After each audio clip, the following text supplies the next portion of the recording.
A gente precisa falar de Santa Catarina, então. Não se leva em conta a estrada, não se leva em conta a segurança, não se leva em conta a educação. Não adianta o Estado simplesmente cobrar a menor alíquota se ele não for capaz de oferecer estrada, porto que funcione, educação que entregue mão de obra qualificada, saúde que garanta as condições saudáveis. Por exemplo, está melhor que Santa Catarina em relação a estradas, a todos esses... Nós avançamos muito em relação às estradas nos últimos anos. Claro que tem problemas, mas nós estávamos na 16ª posição no ranking das estradas.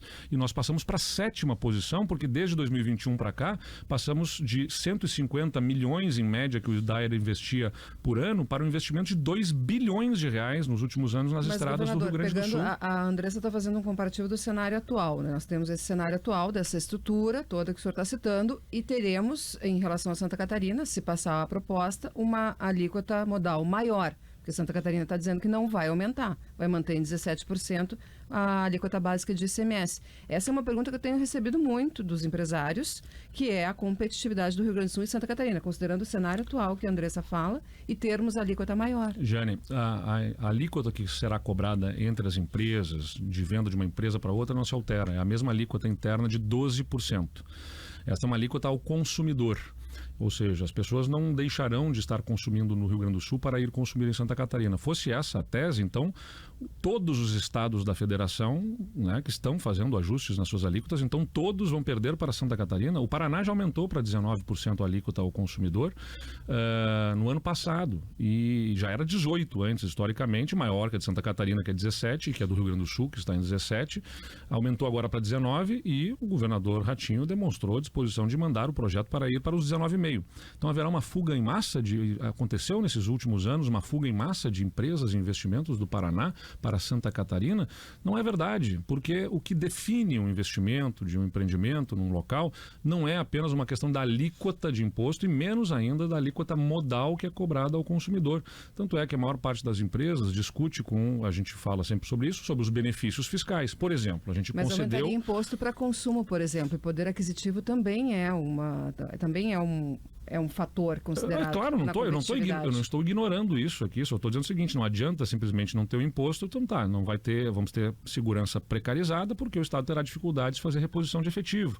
Vamos ter estradas com manutenção piorada, porque temos restrição de investimentos. Eles não têm problemas muito maiores que os nossos, em segurança, em estradas, em qualidade de vida. Claro, eles também. Não têm a dívida que o Rio Grande do Sul tem para pagar com a União, eles não têm o déficit previdenciário que o Rio Grande do Sul tem para pagar. Não se cria um abismo entre Rio Grande do Sul e Santa Catarina com a diferença de imposto? Nós temos conta para pagar, né? Essa é a questão.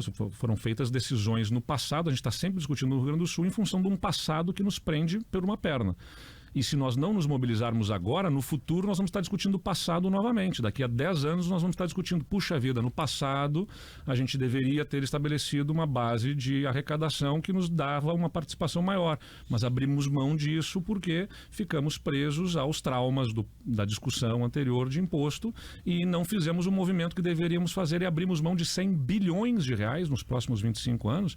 Então, se a gente não quer, novamente, hoje o Rio Grande do Sul tem dificuldades de se movimentar em relação a questões de investimentos por conta de decisões do passado. O nosso déficit previdenciário, ou seja, o que o Estado precisa tirar do tesouro para pagar aposentadorias, que não são cobertas pelas contribuições previdenciárias, é muito superior ao que Santa Catarina precisa. A nossa receita ela é consumida em quase 20% por conta do déficit previdenciário. A de Santa Catarina é menos de 9%. Né? A nossa dívida com a União equivale a 230% da nossa arrecadação. A de Santa Catarina equivale a 50% da arrecadação deles, a dívida que eles têm com a União. Então, é outra dimensão de situações. Então, não adianta nós acharmos, insisto, que o Rio Grande do Sul vai ser competitivo em relação a Santa Catarina se justamente nós tivermos menos fôlego do ponto de vista fiscal para oferecer os benefícios que Santa Catarina oferece. E vou dar um exemplo. A gente acabou de equalizar para o setor coureiro calçadista o benefício fiscal que Santa Catarina oferece. Santa Catarina oferecia a redução para 3%, nós equalizamos. Era 4% a alíquota para o setor coureiro calçadista, nós baixamos para 3%. E por que nós podemos fazer esse movimento? Porque o Estado está com condições de equilíbrio fiscal. Se o Estado tiver o equilíbrio ameaçado, se estiver sufocado porque ele não tem uma arrecadação adequada, ele vai ter que ser mais conservador na hora de dar benefícios, vantagens, oferecer condições diferenciadas para investimentos. E não é a alíquota modal, a alíquota básica que determina. Nunca um empresário sentou com o governo governo do estado para discutir, olha, vou investir se tiver alíquota modal menor. Ele discute transferência de saldo credor, ele discute crédito presumido, ele discute redução de base de cálculo, que são os incentivos que interessam